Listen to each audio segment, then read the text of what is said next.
I'm Sherry Thompson, and this is the Black Our Story Podcast. We're here at Africa Global Radio. Our story, our growth, our future. And we do have a future. I have a guest today. Woo! I wish he was with me back in the day when we were talking about how to take care of the environment of Ghana.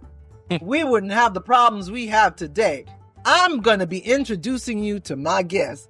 This is Adwoa Williams.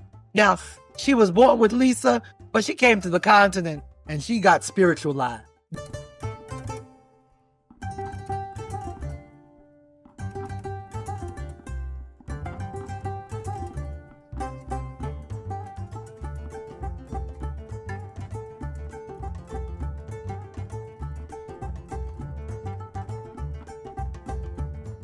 Adwoa? Yes, right there. Hello, Sherry. Good to see you. It's very good to see you again.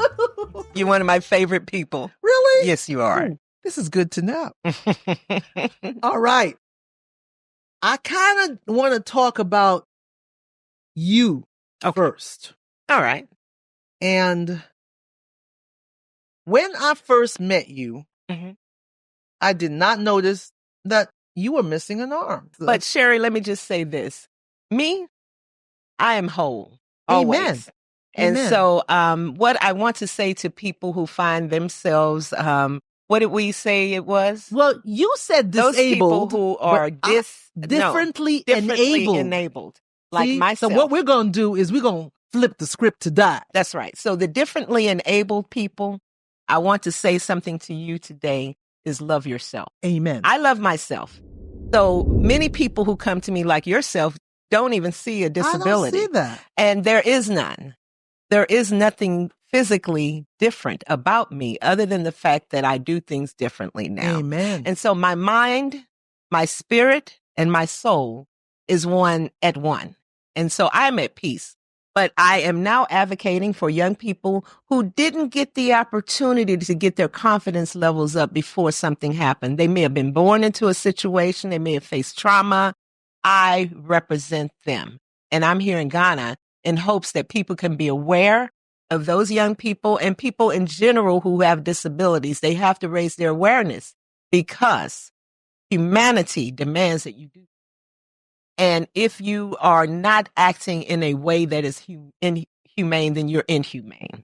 And so we want to look at that, the fact that the strength, the people who decide to continue on are very strong people, and they have a lot to add to our society. We're missing out on talents, abilities, and skills by looking at people and thinking because they were traumatized or had something, came into the world differently, that they are somehow cursed. It's such a wickedness to do that. It's such a sad thing when I face challenges, because I still today, I see people all the time, although it doesn't affect me. I can see a 16-year-old with a missing limb and walking across someone and them saying something negative or destroying their whole confidence level. And so, I mean, I am really want to raise the awareness of all human beings on this planet, but especially here in Ghana, and that we have to look at our lives differently and we have to treat everybody equally with the same respect. And that's how I do things. Destiny is destiny. And folks, they got talents. I say differently enabled instead of disabled because I've said that a long time. Yeah. So I don't use the word disabled. Differently enabled is a wonderful way to look at it. And I appreciate that. And because I know some people that can make some paintings that will floor your mind. They don't have arms. They only have legs and teeth.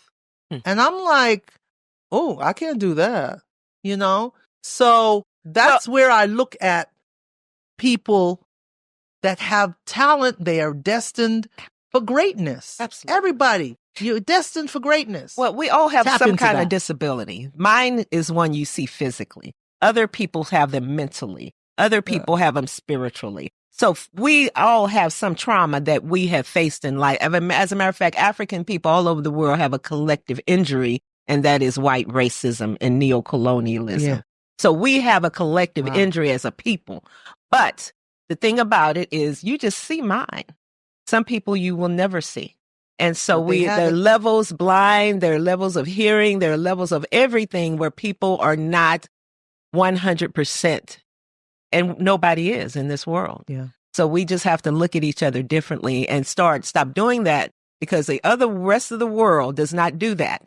They have laws in place for those people. They have medical, they have compensation. They have ways of protecting those who are less fortunate. And in Ghana, I don't see it happening at all. It's very shameful. It's very shameful. But that's what needs to change. So is that what brought you here? No. I started coming here in 2010. I was going to taking classes at the University of Cape Coast on the study abroad. I'm an African studies major. I also have a degree in occupational health and safety. So the African studies degree I was pursuing, I was staying at Cape Coast, never even came to Accra. But I met a man, I married, I divorced. You met a Ghanaian. A Ghanaian. You got to say Ghanaian. I met a Ghanaian man. I married that Ghanaian man. Took him to the U.S. He didn't want to be married anymore, which is fine. And then I'm here 10 years later, and he's in the U.S. doing his thing. But it was all necessary. Yeah. I mean, I opened the door for him. He opened the door for me to come back here. So it's equal. I am because you are. I Ubuntu. am because you are. Ubuntu. Ubuntu. Ubuntu. Ubuntu. All right. So now, Gaia. Gaia, I want to lead into what made you come across the Gaia. Okay, so let me, what gave you the inspiration for Gaia? That's what I want. Well, let me just say this. It was almost by accident that someone had, they were hiring on the Trans-Canada Pipeline in the U.S. That's when I started in the construction industry. I started very low on the totem pole as a flagger, and I worked my way up to safety. What's a flagger? A flagger is somebody who flags big trucks into the property. Okay. All right. So that's all I was doing, but I was making about $20 and US dollars an hour. Annually, how much is that? That could have been about 60,000, 50,000. Just by waving a flag. Hallelujah. Sometimes I'm like, am I in the right place? I know. It's a lot of money into construction, especially in the U.S., but I wasn't making that kind of money. Believe me, those were the kind of jobs where they'll keep you 2 months and then they lay the whole crew off and call you back and lay you off. Yeah. So they were intravenous money, intermittently money. And so anyway, after that, I rose up, I started taking classes, I started educating myself. I decided that industry was one that I could work really well.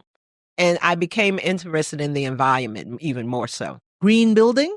Green building. Not more than that, just educating the companies and making companies accountable for their blueprint on the world, making sure that they are not damaging communities in which they come in. Yeah. So I have a couple of certifications, a few certifications. How many? I have 4. Okay. Those certifications are in health and safety, environmental health and safety. That is also food safety certification. Oh, okay. Yes. And then ISO. We're going to need you in Ghana quality management. Soon. Yes. Because we done poisoned some rivers and we going to mess up some food. ISO is part of everything. Every hospital needs ISO for bloodborne pathogens. Tell us ISO is the international standard of eye health. And what it does is sets down the rules and regulations for compliance for companies to be able to operate safety within the environment that they are working in. Very good. And it's very broad. There has cybersecurity is in it. Everything is in it. So ISO is a part of the international standards for companies and for countries that want to be on a first world level. If you want to be a fourth world, third world, sixth world, then you don't have to be a part of ISO. They don't care if you kill yourself, if you hurt yourself, if you injure yourself. But the rest of the world wants a higher standard, and they want it incorporated into their daily lives so their people come home safe every day. And that's what we want to do. That's what I do. I train people. I'm a trainer. Mm-hmm. I'm an authorized OSHA trainer from the U.S. Ooh, okay. Here's another. We coming out with the abbreviations. OSHA means? OSHA, Occupational Health and Safety is the Department of Labor. Okay. And they're part of the Department of Labor, and they incorporate safety standards within every job that they have, the companies I can tell that's you offered. that Ghana doesn't have an OSHA. I know. But we could create OSHA, and we could create that safety training. The safety training can still be done. Individual companies can still require that their members be trained safely and know what the guidelines are to be able to operate electrical equipment, forklifts, Right. any kind of heavy duty equipment, whatever they're even, doing. Even the lumber industry, because I did Lumber. a construction. I did a Especially consultant- coal mining. Come on. Yeah, okay. I did consultancy with a lumber company, and I was shocked at the lack of safety in the lumber company. I mean, you know, when you're cutting lumber, you're cutting with a big round. That big round thing. Yes, Yeah, I know. you I'm aware. And that thing can chew up some wood. It will. It can chew chew up- you up. It will That's the thing about it. If we did a statistics of all the injuries and things that have happened in Ghana, I think we would be very sad. And I think that we would want to implement these kinds of practices within our work system. Very good. Very Yeah. good. So Gaia is here to do that. Gaia means Mother Earth. Oh, I remember that. There was a cartoon. Mother Really? Gaia. Oh, I didn't know about that. Hold on. Okay, I'm a little young, but Oh, look at what she did. Look at what she did. Oh, no. no, I'm not letting you get away with that, Adwoa. I didn't know about it. I've never heard of it. I promise. Gaia was part of the Planeteers or something like that. Y'all, come on. Google.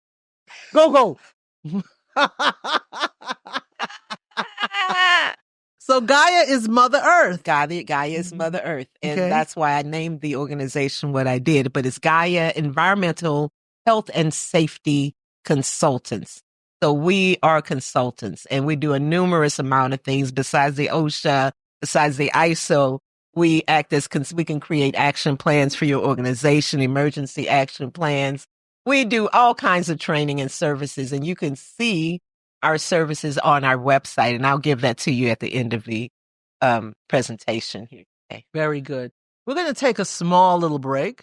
We're here at Africa Global Radio. Our story, our growth, our future. This is the Black Our Story Podcast.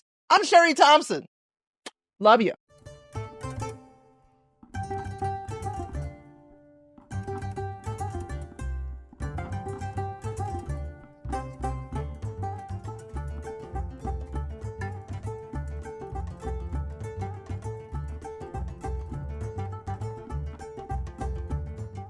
All right, we're back. And, you know, a whole lot of stuff is happening outside because rallies and alleys and all kinds of things is happening. And we're Right. here cozy, comfortable, and safe. Yes, We're we at are. peace. We're Indeed. doing peace. We're at peace. Yeah. Okay. I kind of want to talk about something that has been very upsetting. Okay. 3 years ago, I did a piece with Denta Amating on Odono Radio, Odono TV. All right. And it went viral because I mentioned the word galamsey. Oh, And not many people understood what galamsey was about. right. And I basically said, I hate galamsey. Okay. Okay. And I was working with a company way back, about 7 years ago, Okay. maybe 8. And they came to do something called smart mining. Okay. Or mining right. And so we knew how to cut our concession. We know how to work the concession. Okay. We didn't use chemicals. Good. We used gravity flow. Yeah. Interesting. I know. Yes. And this was presented to Minerals Commission, the regulators. And we thought, yeah, we're That's a going to be great good idea. to do. This is environmental. This is great. This is exciting. At that time, you could walk an hour and a half to get to a galamsey camp. And they were doing all kind of stuff. Explosions here, all kind of children that labor an hour and a half to walk to get to that. We were so excited about this mine right, Yes. smart mining. We Exactly. put the concession back so that it would look like it was, that you is a know, responsibility. That's a part good. of corporate responsibility. Yeah. Corporate responsibility is that when you go in and do mining or any kind of excavations, extractions, excavations, same. Yeah. You are supposed to repair whatever you damage when it's over. That's right. Now that's a part of corporate responsibility. And I also have that certification too. But the thing of it is it has to be enforced. Yeah. If it's not being enforced, then people do what they want to do. People do what they want, and they damage the earth. They damage the water. They pollute the land, the trees. The ecosystem is affected. It's completely and destroyed. Of course, human beings are affected at the most. Because we're in the ecosystem. So it's important that we, and whatever administration is going to operate in Ghana, that they make sure that these companies that come in repair whatever damage that they're doing. And plus, they also need to make sure that the Ghanaians benefit from their presence in their country, if they have to have anyone. Because basically, Africa needs to be working amongst each other. Yes. Instead of bringing outsiders to benefit from the earth that you and your forefathers left for you. So it's important to me that we start to make our people aware and train them and make them competent enough to do the work that they need to do and care enough about the land to repair whatever damage that they've done. Galamsey is the biggest mess that I've ever seen in my life. It's crazy. It's shameful. Okay. Now, here I am. I think it was about 3 years ago when I did this piece. And I remember going across the Pra. And back then, it was awful looking. And then we started hearing about how the Biram, the Tano, Ankoba, all of they kind of mesh into each other. Yeah. So if one gets destroyed, then the rest of them are going to be destroyed. Of course. That's how we're connected in the circle of life. I agree, Sherry. I agree. And so what's happened right now in Ghana is that circle of life has become corrupted. To say the least. What do we do to sort that out? Corruption? Or the degradation of the land? What can we do? That's why I say we have to make people responsible for coming into this country and damaging the land. We see the effects that it has on our own health. We can see how the children have everything from eczema to infantile to whatever. We can see the toxicity in the air. What's infantile? Infantile is just another kind of, it might be autoimmune, I'm not sure, but it's something that you get from the environment. Yeah. You get all kinds of health conditions that are developed, whether it be bronchial problems, respiratory issues, asthma, your eyes are affected. Everything is affected by the environment in which you live in. So it's our responsibility to want the safest, cleanest environment and to make people accountable for the damage that they're doing in our communities. We have to start in our community. But somebody will say, I'm earning a living.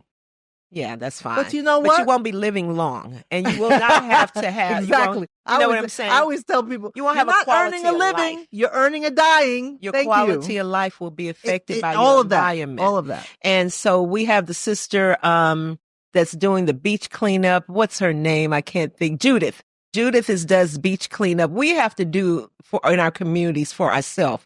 We have to have a certain standard that we want in our lives, in our communities.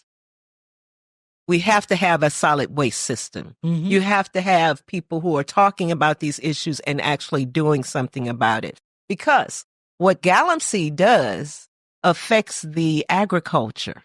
It affects the ecosystem. Our food is being affected. Everything is affected by the pollution of the water. The water bodies are being affected. Yeah. So I think that and the land, because this is feeding into the water, feeds into that land and the water table. Yes. That's also a part of the circle of life. Even the what do we call the fumes in the air? Even the Smog. Emissions of the trucks and things like that are in the air. They are affecting. They go into the ground. They go into the water. It's in our body system. They go into you. It's in the food. Yeah. So everything is related, as you say. It's full circle. Everything is related, and we are related as a people. So even if we are from the U.S. or where we're from the U.K., it doesn't matter what African. If you're an African person, this is a concern of yours because it's a concern for the generations after. Yeah. It's not about us. It's about those that have to handle this. Are we going to leave this mess for them? Yeah. And it's irresponsible as adults for us to do that. We're here at Africa Global Radio. Our story, our growth, our future. And our future. And we're talking about our future. And that's what we're concerned about. We are definitely for talking about our future. This is Africa Global Radio, our story, our growth, our future. And we've been talking about our future. Yes, we have. And this is the Black Our Story Podcast. I'll see you in a minute. Stay tuned.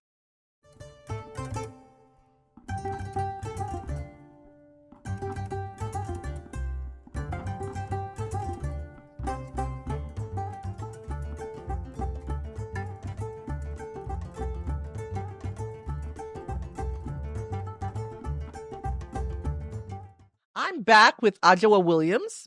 Yes. And we started talking about solutions to this environmental situation that we have that's been caused by galamsey. Yeah. I want to have some realistic solutions. And so I'm looking at how we can help people change their mindset about the fact that they need to earn a living. Because we're not earning a living, we're earning a dying. So how do we help people see that difference? What do we need to do? Well, I agree that one thing is important is food safety and security. That's what people want. Okay. They want food, they want safety, they want security. Everybody wants that all over the world. But it's hard to have it's hard to achieve those things if your environment is a toxic environment. Good. Not just Ghana. The whole world is dealing in toxicity. Most of the world, anyway. We call it climate change, and that's what we're doing. We're changing the climate. Oh, yes. And Gaia is messing. She's like, I'm crying. What are these people doing to me? I'm crying. Mother Earth, which is Gaia, is crying. She's crying. And for us to continue to damage the very earth that we want to leave for generations to come, it just doesn't make sense at all. It's actually criminal, Mm-hmm. And so, yes, one thing is, yes, we have corporate responsibility, but what about your responsibility as individuals? An individual. Every individual has a responsibility to talk to their people, their communities, their whoever it is, their groups, when people their say churches, that they're earning a living, are they really listening to the people talking? The people who are earning the living inside of the mining industries are risking their lives every day. The people who care? They should, because the combination of things that they're doing in there is going to cause a lot of health difficulties in the long run. I'm not a medical doctor, but I do know that it's related to many of the health conditions we run across. Cancer, respiratory problems, whatever the case may be. But realistic things that we can do now is awareness. We can make our people very aware of the conditions we live in and how toxicity can be. We can even bring it into our household through chemicals and things that we use on a daily basis. One example someone was talking about was how the water bodies were damaged in the U.S. It happens all the time. the water bodies are damaged through some kind of accident, oil spills, or it could be a contamination of the water. These things happen all the time because people are prone to make error. Yeah. Yeah. And so in those conditions, we have to have people who are able to go in and clean that stuff up and make it right again. Do we have a hazmat in Ghana? There's no hazmat that I'm aware of, but we do hazmat. That's a part of what we do. We have an action plan. We do spill cleanups. We have hazmat. We can teach you how to do these things.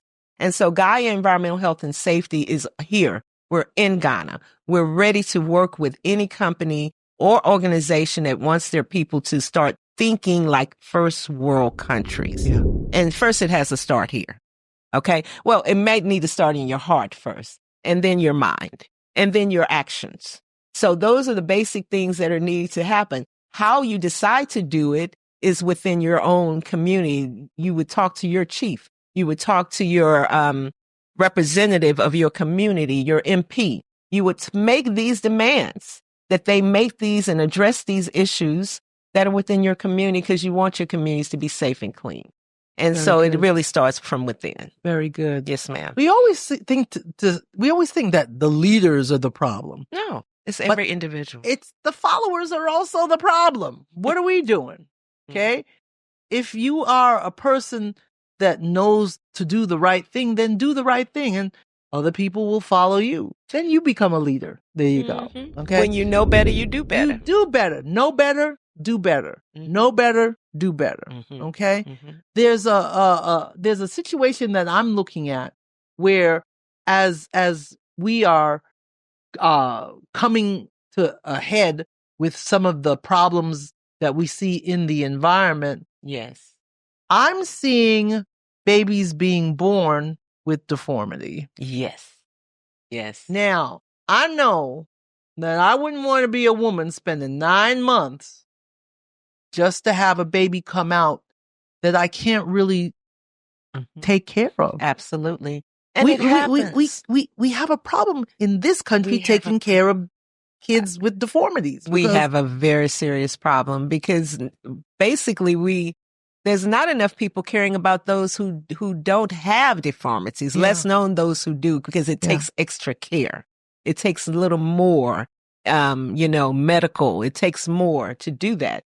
So we basically, a lot of times, and in a lot of places as well, we just are not picking up the torch to carry these people and take care of those who need help the most. Yeah. We have to make them priorities as well. And so that just has to happen all over. You know, some countries provide everything that people need who are at their weakest. What do we need to provide here in Ghana? For those people realistically, what do we need to provide? Okay, really, you need to make people aware of those people who are facing challenges in their life. You need to have there has to be an act in place, a legal act put in place to protect these people. There has to be financial compensation to these people by giving them means of jobs and letting them live their best life. Okay. Getting all the talent. I came in as a Gallum Sape operator and I despoiled a community's, community's environment. Right. And now children are have disabilities because of the damage that I've done. So what do I do now? Or do I do anything? They have to compensate for what they've done financially, and they have to repair the damage that has been done. And over time, that has to be monitored and measured to see if perhaps it has helped whatever they've done. Because once you've damaged something, you cannot make it whole completely again. Yeah. So it's not going to be completely whole, but there are levels of compensation, whether that's financial, whether it's economic, whatever, that can be done to make the situation somewhat better.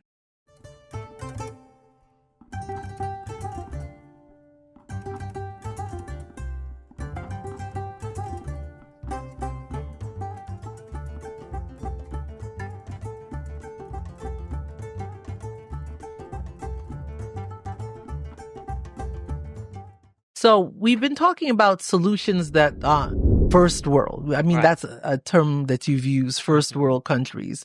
But this is a global problem. Mm-hmm. So we can't really say first world, second world, third world, developing world.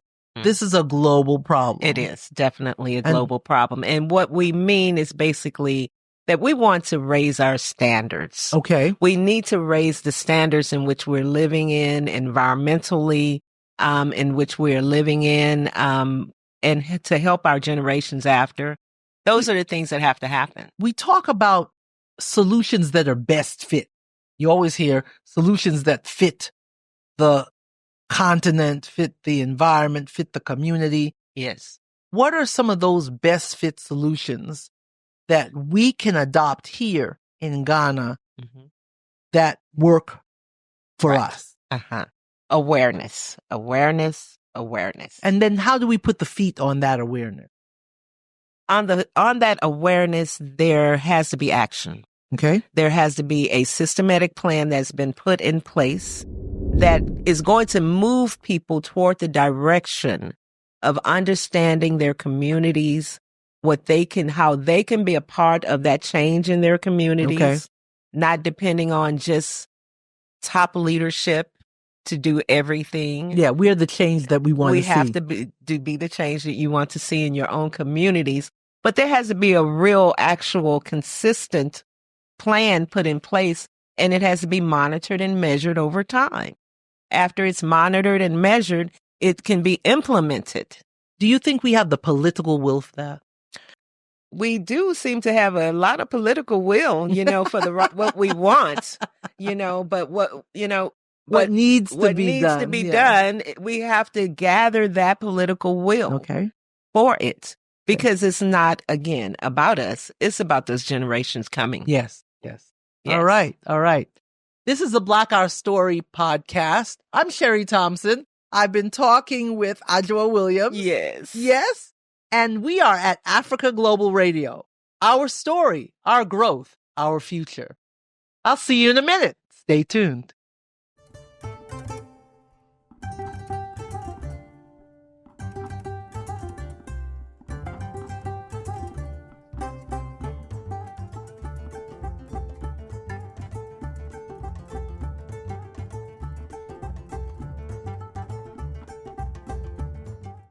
We're back at Africa Global Radio, our story, our growth, our future. And this is the Black Our Story podcast. We're telling our story, not his story. We don't want to hear from him. Yeah, that part. You were telling me about some of the young people that you've met that have been differently enabled. Hello, get that one, people. I don't want to hear that other disabled thingy. No. Okay? We're changing it. We're flipping the script. There you go. Differently enabled. Good. And that's what we are. Differently enabled. But where there's a lack on one end, there's an power in the other one. Yeah. So that's how that happens. One might have mental capacity of the highest level, but they may they may have a disabled leg, but they're still useful to our society. Yeah. And that's what happened when I went to visit. I went to the Up and Shine Academy in the Aburi Mountain area. Mr. Adesai is the headmaster there, and he's a wonderful person. They have a boarding school for young people. It's about, I think he said he has up to 35 students now. Okay. And most of them are males, except for when I visited, it was only one female there. And the rest of them were males. All of the children have some form, they're uniquely disabled. They're uniquely abled. Okay. So with that being the case, you had children from age 17 to 5 years old.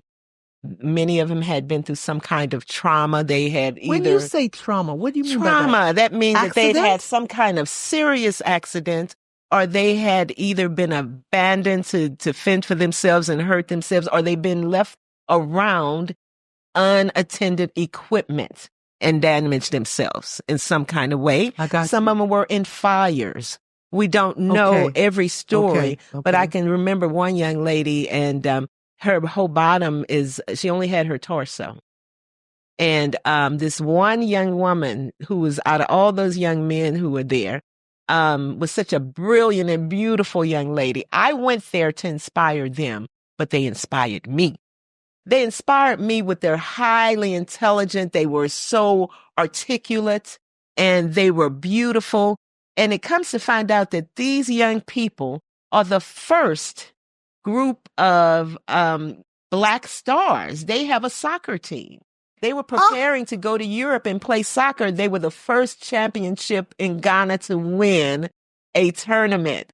Was the Black, but they never got the publicity because they have a disability. Wow. So that's unfortunate that that happened, but they're getting the publicity now. They're the up and rising academy. So yes, that is the case with them. I support one young man there. His name is God's Way. And so I saw him and his mother. He had his crutch. He has one amputation. Him and his mother was walking down the road. I saw him. He had a little earring in his ear, a hat on his head. He was so cool, such a cool kid, you know? And I picked him and his mother up and took them to where they needed to be that day. But we became close, and I began to sponsor him about a year ago. So I sent him some school supplies and whatever he needs at the beginning of his school year. I try and support him, if not many more, because I've donated to the school and bring as much school supplies as I can. When I travel, I come back, I bring school supplies for them. I see. So, you're doing it God's way. Yeah. You go. Yeah, I'm doing it God's way. Yeah, there you go. I don't have to be on the mic to talk about it because it's internal. Okay. And so we have to continue working and operating like that. Very good. Yes, very good. I enjoyed every minute that we've had thus far. Sherry. I know we're going to see each other off camera. I can't wait. All too soon, we are gone. But we'll be back. Yes. This is the Black Our Story Podcast. I'm Sherry Thompson. I've enjoyed you, Adwoa Williams. Thank you. And we appreciate you. And Gaia really appreciate you as well. Thank you. Thank you. All right. We're at Africa Global Radio. Our story, our growth, our future. See you next time. Reach out to Gaia EHS at www.gaiaehs.com or call +23305 534 36779.